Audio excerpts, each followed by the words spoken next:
How do you transform a colossal church into a futuristic house? Or turn a dilapidated old barn into a stylish family home? From industrial workshops to crumbling cottages, this series follows brave homeowners. There is a chance that they might not fit, so it's a little bit scary. As they take on the seemingly impossible challenges. If it goes either way, it could really damage the window. There you go. Of transforming historic structures never built to be lived in. We explore the ancient master crafts and ingenious modern design it takes to build an historic home. Well, that'll last for hundreds of years. In this episode, two restoration newbies leave creature comforts behind. I've never done this before, so it's quite interesting. I'm very excited to see what it's going to look like. As they attempt to transform this historic farmhouse. It's been hard, it's wet. That conceals many secrets hidden inside its walls. As we started to uncover bits and pieces, we began to discover that it was much older. Into the ultimate dream home. So 1 wall down and about another 70 to go.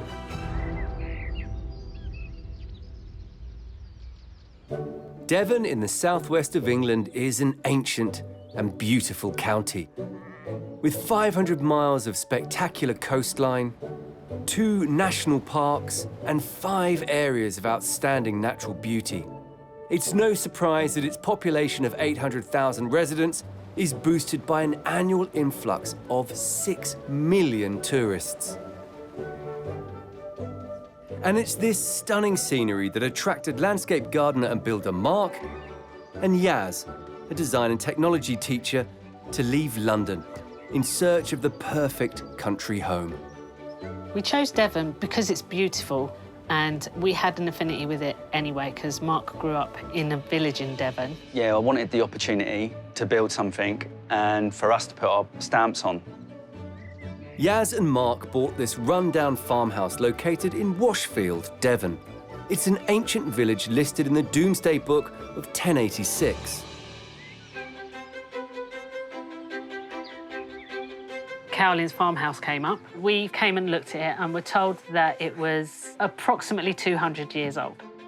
We wanted a house that had a lot of character, and this ticked all the boxes, and it had just the right amount of work that needed doing to it. We paid just over $500,000 for it, and we bought it after we sold our house. It's slightly risen, so it's quite majestic on the drive. So when I first saw it, I was definitely blown away. Mark and Yazz devise an ambitious £60,000 scheme to transform their 2-century-old farmhouse. They plan to strip out many of the modern additions to the house, including the old porch, which they want to replace with a new entranceway. The kitchen will also be taken out to make a larger living room and moved into the old drawing room across the hall to create a more fluid living space. Upstairs, they'll hack out the rotten floors, replace them, and finally decorate throughout.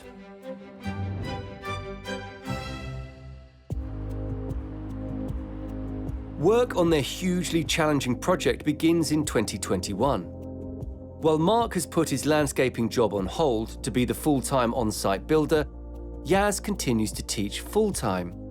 I'm a qualified design technology teacher. I am working in a school in the art department, helping with the students in the classes, doing practical stuff. But she is hands-on, helping Mark with the house in the evenings and weekends. And for the duration of the build, they're living on site in a static caravan with their dog, Maverick. But just as they get going, workers make an extraordinary discovery.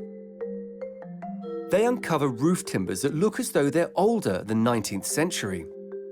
We found that when we removed the ceiling and exposed the A-frames, it looked like it could be a medieval house, because in the centre it was like smoke blackened, and medieval people used to light their fire in the middle of the floor in the middle of the living room.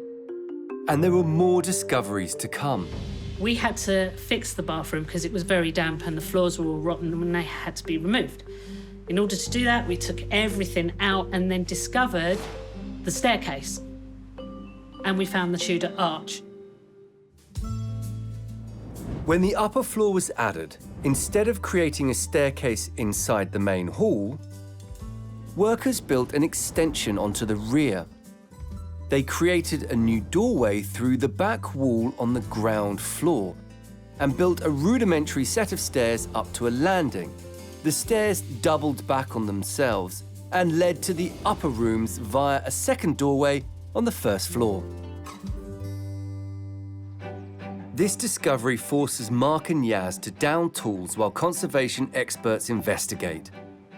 They conclude that parts of the house are at least 600 years old, making it 15th century Tudor or possibly even older than that, medieval, and recategorize the building as a Grade 2 listed structure of historic interest. This changes Yazz and Mark's plans for how they can restore the property and pushes their intended £60,000 budget up to the £100,000 mark. It's been stressful, but it's been one of the good changes to the property because every time we walk in now, we have a lovely feeling of like this, like just grand hallway. Yes, we feel like Lord and Lady of the Manor, don't we? The upper and lower timber Tudor arches now revealed will make striking period features in Mark and Yazz's restored home.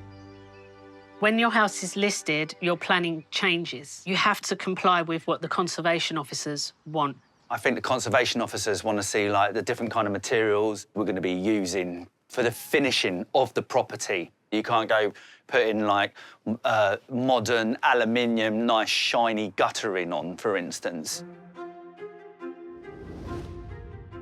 Mark and Yazz have removed the existing staircase and opened up the newly discovered one in the extension at the back of the house. They now know that this part of the house dates back to Tudor times. To preserve the building's newly uncovered heritage, they'll take out the bathroom at the top of the rediscovered stairs and turn one of the current bedrooms into a new bathroom. They originally planned for the restoration to take a year, but now that the farmhouse is listed, they think it will take double that time. We plan to put a balustrade up on the second floor. We've discovered many things in the house. And one of the most interesting is this shoe. We discovered that if a child dies, they bury the shoe in the wall as a kind of symbol that the child will never leave. Their soul will be there and they will always have a home. It's real leather, and the theory was then they would put just one shoe in the wall, and that was to ward off the evil spirits. The shoe will be going back in the wall. Upstairs, Yazz and Mark have ambitious plans. And this is going to be the master bedroom. Big plans for this room. This room is going to be the grand bedroom. It's going to have loads of volume. We've got a vaulted ceiling. We're going to put the original structures going back, as you can see. I mean, this room is going to be fantastic because you're going to be able to see almost, I would say, a quarter of the original skeleton of the actual house, the framework. These lovely oak beams what go up. This room is actually giving me some turmoil with which design to go for, because there's so many beautiful designs out there that I've changed my mind. But I want the warmth of wallpaper in some part of this. However, I can't wallpaper the cob walls because they need to stay with lime render so that they can breathe. So the wallpaper won't allow that. So, but it's nice because the colour I will choose for that will complement the wallpaper once I've decided which wallpaper I'm going to use. This is going to be the bathroom with a nice big freestanding bath and lots of botanical decorations, and the plant's going to be very posh. I'm very much a bath person and I haven't been able to have a bath for over a year. The fireplace that's going to go on the wall near the bath, it's kind of going to frame the bath. This is one thing I'm really very much looking forward to. Work resumes on the build in winter in earnest. The first task outside is to construct a new roof. I got no roofing skills whatsoever, you know, so obviously I've had to learn carpentry. I've had to brush up on my mathematics. Thank goodness for calculators and iPhones. The internal medieval timbers are too weak to support a new roof. So they must build a brand new structure above the centuries-old timberwork. It's going to support the weight of a new slate roof for years to come, while the medieval frame will become a striking visual feature on the upper level of the house. With roof plans underway, Mark continues to work on the old concrete floor, which is disintegrating and has no waterproof barrier to protect the building against rising damp. The crumbling concrete also leaves the walls of the house with little support. Mark lays down a plastic membrane to damp-proof the floor and adds steel mesh frames on top, which he'll encase in concrete. I had to get the mesh down today. The concrete's coming at 7:30 in the morning, and there would be a lot of charges involved if there was any kind of hold-ups. The steel mesh will strengthen the floor and help shore up the walls.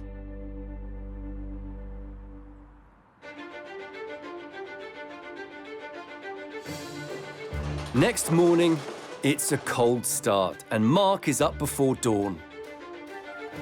We got 6 cubic metres turning up this morning. It's very important that we get the concrete floor down today because I have other trades waiting, and also it cleans the property up completely.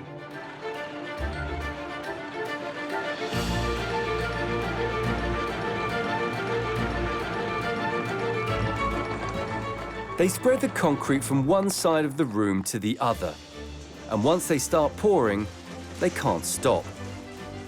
Any interruptions to the flow of concrete could lead to cracks forming, jeopardizing its strength. And any overruns will be costly. It's good to see. Yeah, it's all rush. Thank God they're here on time.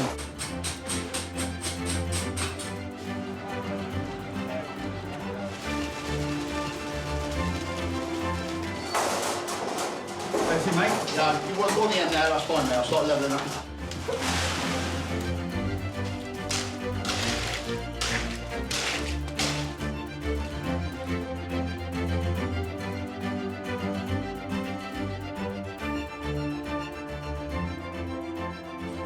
All of the guys are working hard.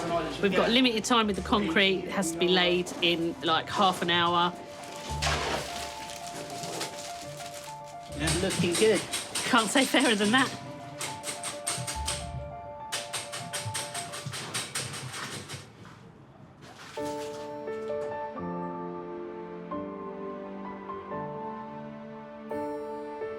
There was a financial risk today, but thankfully, not too much. It could have run into a couple of grand, but however, it didn't, thanks to these lads here. See you later. Cheers.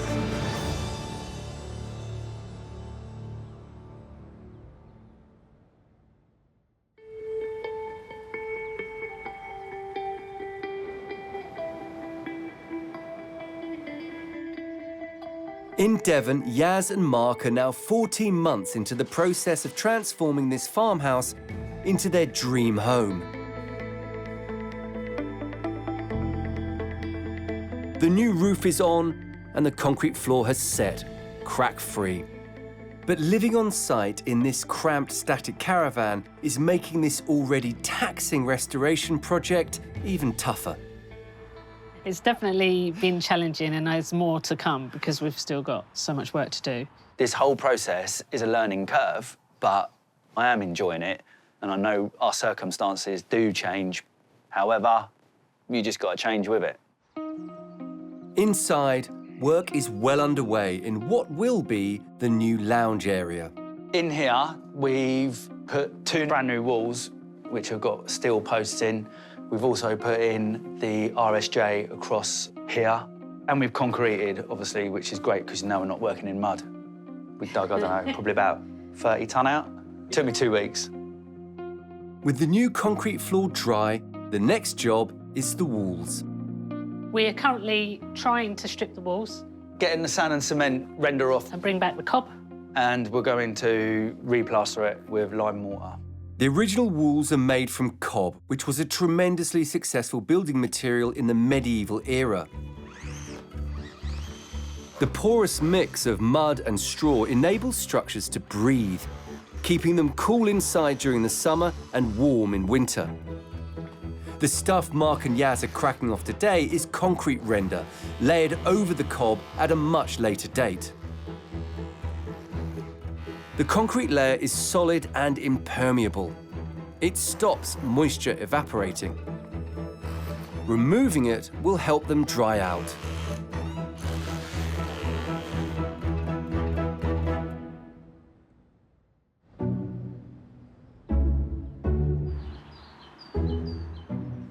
It takes Yazz and Mark several weeks to remove most of the concrete from the walls. Today, Mark is gearing up to put a new layer of plaster onto the walls upstairs. Creating a smooth lime plaster layer over this rough cob surface won't be easy. First task, smear on a base layer, known as harling. Lime harling is a centuries-old practice, but still widely used on masonry buildings. The harl is a mix of crushed stone, lime, and water. The thick paste is hurled onto the uneven walls and left to set. Lime plaster is then spread on top to create a smooth surface. This lime-based finish allows the walls to breathe and prevents condensation and damp building up. I like the fact that I'm learning new things day in and day out, which is good. Keeps the brain ticking over. Lime plaster is made from a mix of lime, sand, water, and straw or hair. It's a permeable material, just like the cob layer it's going over, allowing moisture to pass through, unlike cement or other modern renders. What you have to do, you have to build it up 10, 20 mil, and then let that go off, and then put another layer on.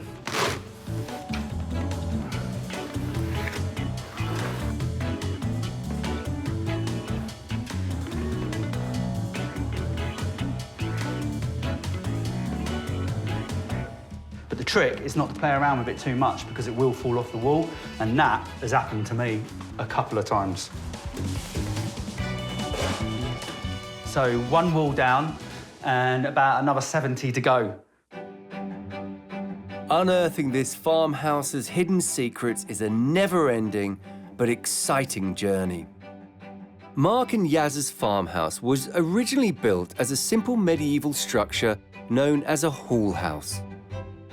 This type of dwelling would have been occupied by yeoman farmers across England between the 13th and 16th centuries.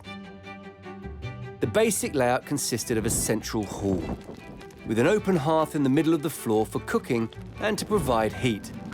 The whole community and their animals would have slept here. Over several centuries, as lodgings developed, upper floors, staircases, and chimneys were added to give privacy and comfort to important residents. These structures were usually built from timber or stone, or in this case, cob.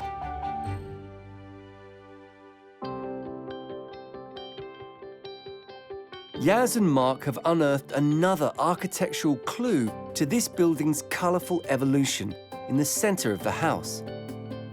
They found timbers known as crux that would have supported the vaulted ceiling above the main hall. This is where the vaulted ceiling starts, and the crux we discovered here goes all the way up, leading right up to the A-frame and all the way around. Crux are curved sections of timber that run from the ground upwards and lean inwards to support the roof of a building. Their use dates back to medieval times in England, and this discovery played a big part in dating the house back to the Middle Ages. With Mark busy working on the walls, Yazz is out and about looking for interior design inspiration. And she's joined by her friend Charlene.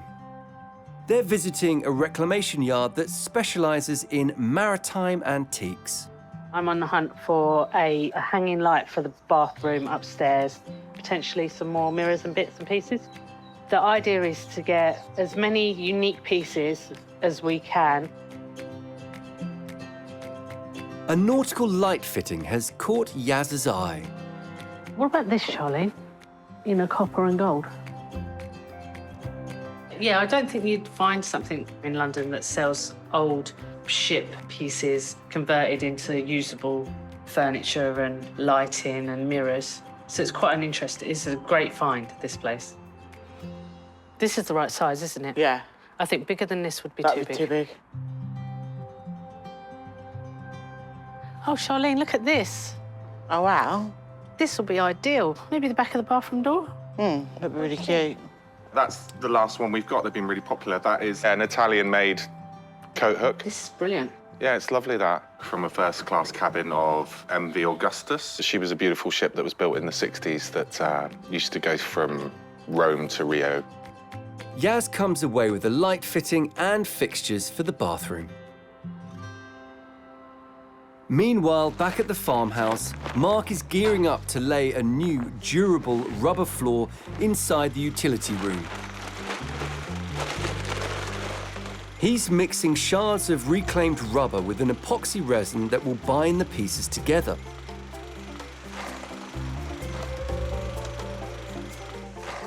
He then spreads the mixture across the concrete floor to create a permeable matting, which will allow any excess water to drain away.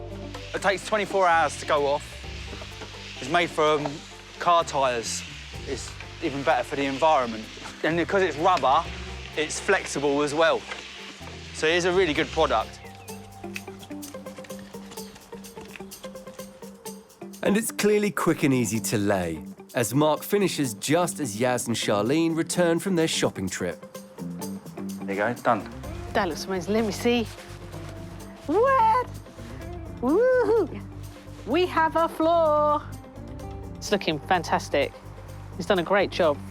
It's only a little thing, but it's actually a big thing. It's all the little things that Yeah. are easier and won't take as much time, but make the difference to really see. That is probably about 2% of the floor done. That's about 3 square metres. I've got about, I don't know, about 100 to do yet.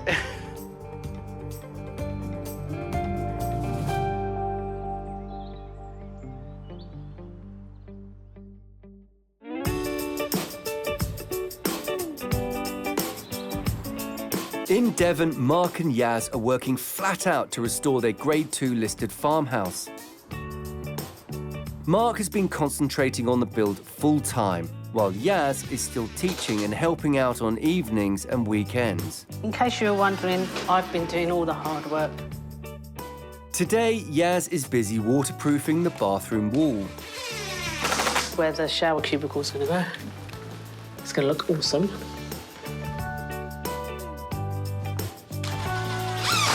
This is all gonna be tiled as well. It's for the background of the shower. It's easier than I thought it was gonna be. I've never done this before, so it's quite interesting. I'm very excited to see what it's gonna look like when it's done. Mark and Yazz are now 19 months into this ambitious project, and there's a major factor driving them on. Most important thing is to get in the house so that we don't have another winter in the caravan. -10 inside, -6 outside. Going to bed with woolly hats on, fully dressed. And scarf and gloves. Yeah, concentrate on the inside and get in the house.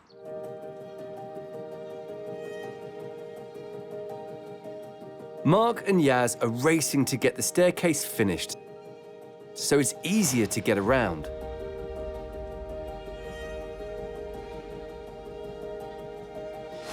Yeah, I think we'll put a straight bit on there. That's gonna be like floating, and this is gonna be floating as well. Yeah. That's gonna look super duper. The old stairwell had been boarded up for years and covered over on the first floor by the old bathroom floor. It takes around a week to reinstate the stairs and surrounding timberwork. These are the original skirting boards that were in the house. We haven't thrown anything away. All the banisters are from the house. as well, in the same style as the house. The wood, the tongue groove, we found that in the shed, so we've used that as well. Restoring and rebuilding the intricate features of a listed historic structure like this is painstaking work. But the end results can be dramatic. Ros and her husband Richard bought this Elizabethan manor house in East Devon in 2001. It's grade 2 star listed. So you have to get what is now called Historic England involved if you want to make any major structural changes. It was very livable, but there were things that we knew we wanted to change. The house was originally thatched. That's why the roof has got such a steep pitch, but was probably changed to slate in the 18th century. As with Yazz and Mark's house, damp was a major problem. The whole of the outside had been rendered in cement, which is impermeable. And so if moisture gets behind it, it stays there. 2 workmen, month after month after month, chipped out the cement and replaced it with lime mortar. And it had an amazing effect on the damp because the house started to breathe. The other thing that we did was opening up fireplaces. We've got these very big 16th, early 17th century fireplaces, and they were bricked in. But for a house like this, it's like blocking up its nostrils. A house of this age is actually meant to be a bit drafty.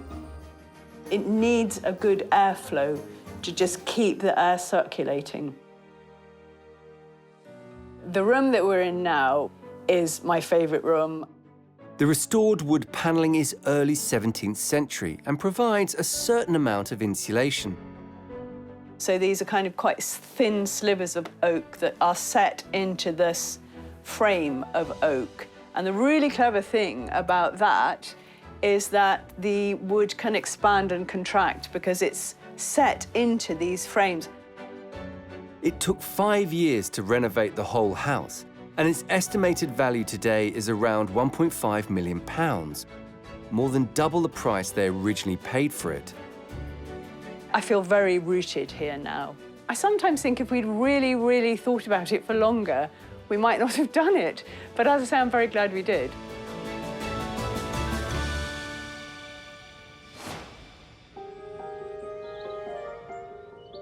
Back at Cowlin's farmhouse, Mark and Yazz have built a new roof over the old one to preserve and showcase its striking medieval timbers. Today, they're reinstating the final 600-year-old pieces of the historic A-frame into place. They're using chains to hang them in position because their original supports have rotted away. Right, so we're going to lift this up. Yeah, you see?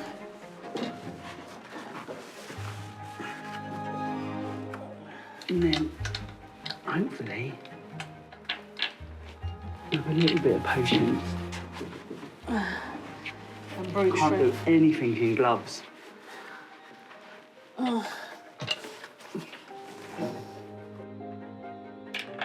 There we go. And it's hooked on. Done. It needs securing this end. Yeah, let's have a look. There you go, it's in the socket. That's it. Yeah. Ta-da! It actually went in, and it wasn't too hard. Teamwork makes the dream work. Also makes a good cup of tea. And also gets the biscuits.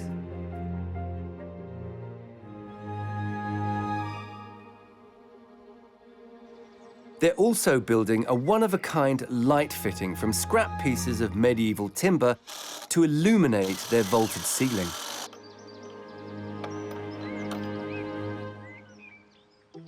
The new fitting has space for 12 light bulbs, which should be enough to light this vast space.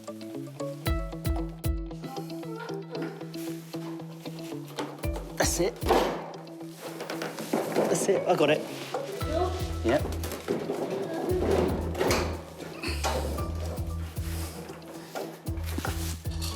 Right. You all right? So these hang on here. There we go. It's hung up. That looks amazing. It looks amazing so far. When the lights are in, it's going to be, whoa, it's going to be amazing.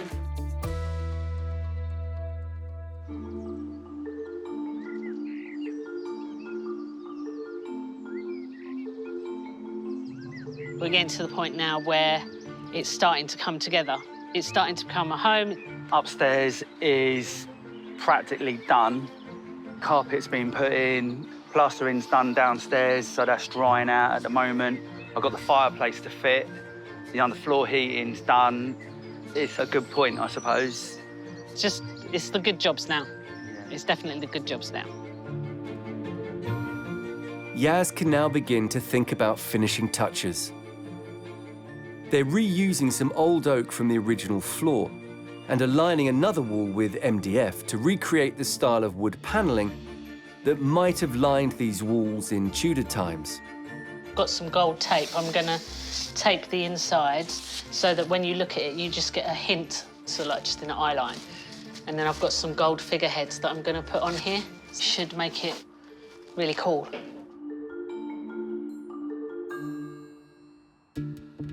Mark is gearing up to insulate the kitchen ceiling. He wants to retain as much heat as possible inside what is a very old building to keep their energy bills down. When we bought this house, it had hardly any insulation in it at all. You know, there was nothing in the roof. That's why I'm going above and beyond by insulating everything. So plasterboard is 120. With the insulation in place, Mark, with Yazz's help, can install a new plasterboard ceiling. And then that gives us 280. 280. See, nothing's square. Right, Yazz, are you ready? This is where it starts crashing down. And then you stick that prop. Is that the middle? Yeah. To transform a building of this age and scale takes perseverance, vision, and energy. It's going to be so nice to have a ceiling in this room. Yazz and Mark have done most of the work themselves. Time for tea, I think. No! Don't leave me here. Saving thousands of pounds in the process. It's a huge achievement. Having a ceiling in this room. Like, this is the last ceiling, isn't it, of the house, you know? Oh, this is awesome.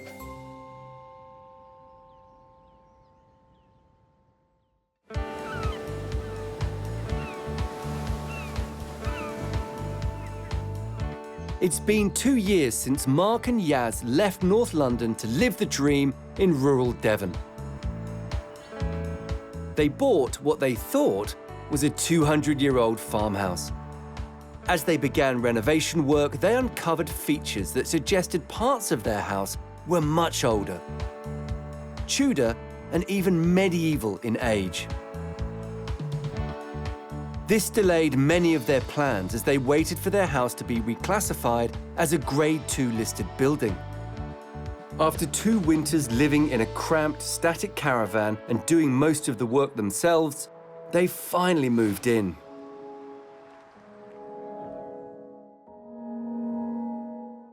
The hall, once a dark, poky room, is now an open, welcoming space. Yazz and Mark's light fitting, made from reclaimed medieval timber, fits perfectly in the double-height hall. I'm absolutely ecstatic about the way it's turned out. It gives the impression of majesty when you walk into the room. It throws your eye all the way up to the ceiling. When you walk in, you can feel like you've walked into a medieval house that's just been looked after. Yazz's painted MDF panelling conceals a modern structural wall. We wanted every room in the house to have something with a bit of colour. It's very easy to design a house and use greys and creams and stuff. We wanted every room to have a pop. And because there was so much wood in the hallway, we decided to have another wooden wall because that was just bricks before. And I thought, what colour could we use? Something quite regal. So I went for this blue that was quite nice and deep, and it would show up the gold figures that I put on the walls. The new panelling also complements the oak panelling opposite and the historic Tudor mouldings. The Tudor wall, which is made from oak, which is probably about 400 years old, all hand-carved. The couple have used leftover wooden floor joists to create a striking upstairs banister rail. The purlins to the roof gives you this impression of great height. We wanted to keep all the oak beams in and, you know, keep it as traditional as possible. It's kind of in keeping and a nod to the good workmanship and what people used to do then many, many years ago. And I think it's great just to look at. For the hallway, we needed a sort of show-stopping light fitting, and we found some broken floor joists, and we decided to piece it together, wire it up, and make our own chandelier in our own style, something that was more fitting for the house. It was very difficult to find something with a sort of historical medieval feel when you go out shopping. And off the hallway is the sumptuous living room. The lime-plastered walls give the room a bright, modern feel with a traditional twist. All of the walls in here had to be stripped down, re-rendered or plastered. The walls were pretty challenging, mainly because they needed to dry out, they needed prepping, they needed harling. All the plaster had to go on layers and drying times. And yes, when I look back now, I think to myself, thank goodness it's over. Now I can sit down. I think we saved a fortune. However, if I had the money, I would definitely get someone in to do it, because I know the blood, sweat and tears that I put into it. Mainly tears. Yeah, I was definitely a broken man, but I'm glad, so it's there now. We had these lovely long ledges, nice and deep, because the walls are 1 metre thick. So I've created a nice window seat area, which is lovely, because when you sit on them, you can just see right down the lane. So it's quite a nice seating position. You can sit and read a book. The reclaimed corner fireplace gives this part of the room a cosy feel, perfect for winter evenings in front of the fire. My favourite part about this room is the fireplace. We got the fireplace from a recreation yard. We just thought that it would be in keeping with the property. We definitely like shopping in reclamation yards and seeing what old things that we can give a new life to. So obviously we've got the fireplace around, but we've also got an old antique safe, which it's just a cute, cool feature. Got a sideboard that we rescued from somebody who was going to throw out. So we've done quite well with our little unique finds. We've insulated this house to as much as we possibly could, because we do know that this house will cost a lot to heat. We have got a lovely fireplace and plenty of wood, so I'm kind of hoping we won't need to use the heating as much and just light a few logs in the winter. The kitchen is now situated just across the hall. Mark and Yazz repurposed old timber to create the countertops and fitted reclaimed wooden doors to flat-pack cupboard carcasses. Sustainability is one of our big things. You know, we like to be able to use what we've got before we go and buy something fresh and new. And also, because it's a farmhouse, we wanted as much as possible to keep the farmhouse feel. If you fill it with too many new items and modern items, it will just take away that nice, warm, cosy farmhouse feeling. Nothing has been thrown away. All the things that we've found around the house and around the grounds, we've used in some way.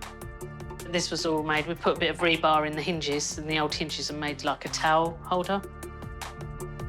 I very much enjoyed doing the kitchen, actually, because it came together really quickly, and we kind of made it up as we went along. Yeah. And it just all seemed to fall into place. By recycling and repurposing where she could, Yazz has created a bespoke kitchen on a £1,000 budget. The reinstated staircase connects the lower and upper floors as it would have done in Tudor times. As with the rest of the house, we wanted everything to have a pop of colour, because originally, when we painted it and it was all stark white, I thought maybe I could put like a library in here and put books along it, but then it would have been too crowded. So we thought, what colour could we use? And I just literally went shopping, found this raspberry velvet red, which we quite liked. And I liked the way that we've added the gold on the banisters, because it makes it feel quite theatrical in here. The timber work throughout the whole house has cleaned up really well and is a striking warm feature. Upstairs, there's a bright and airy spare room and a contemporary bathroom. This is the only room that I pre-designed to a T. I spent a lot of time planning this because it's very important to me. The fact that we were in a caravan for 2 years, this bathroom had to knock my socks off, let alone everybody else's. This calm and relaxing space is resplendent with Yazz's nautical light fitting and vintage hook. A Tudor rose adorns the reclaimed fireplace, a nod to the house's hidden history. And the true age of this building is really clear to see in the master bedroom. I'm so overwhelmed with how beautifully it has worked out and how everything has come together. Obviously vaulted the ceiling, put all the timbers back. Needed a lot of light in it as well. So obviously with this room having 3 windows, it gets lovely natural light coming into it. Yazz and Mark have cleaned and restored the medieval A-frame roof timbers and returned them to their original positions. They look magnificent. To keep costs down, Mark and Yazz worked incredibly hard, doing virtually all of the labour themselves. They've made many sacrifices to get here. So, has it been worth it? We're out of the caravan, which is really good. I mean, originally I said to Yazz, you know, 6 months. It was a slow start and it took a while, but the last few months have been a real hard hit and we've just nailed so many of the jobs. We knew it was going to be a big job. We knew it was going to be a challenge. That's why we did it. We didn't realise that it was nearly going to kill us. The easy thing would be to just walk away from it and say no, but we stuck with it, didn't we? We did, yeah. We absolutely fell in love with it. But now, the stories that we can tell people about the different features and the things that we've uncovered, that's actually awesome. The reclassification of what they thought was a 200-year-old farmhouse to a Grade 2 listed medieval property has meant the build has taken a year longer than originally planned, and they've gone £20,000 over their £100,000 budget. We've worked hard to manage our budget, obviously, like everybody does, and to try and keep it in. We stretched as far as we could. Yazz and Mark didn't set out to restore a medieval building, but they've embraced it nonetheless. Things just change. That's what I've learned. And you have 2 options. You go with it or throw the towel in, you know? And when you're financially involved in it, sometimes throwing the towel in is just not an option. You have to go with it. I feel very connected to this house now. There was a point where I wondered whether we were ever going to finish it. So I feel very connected to it. I love every part of every room.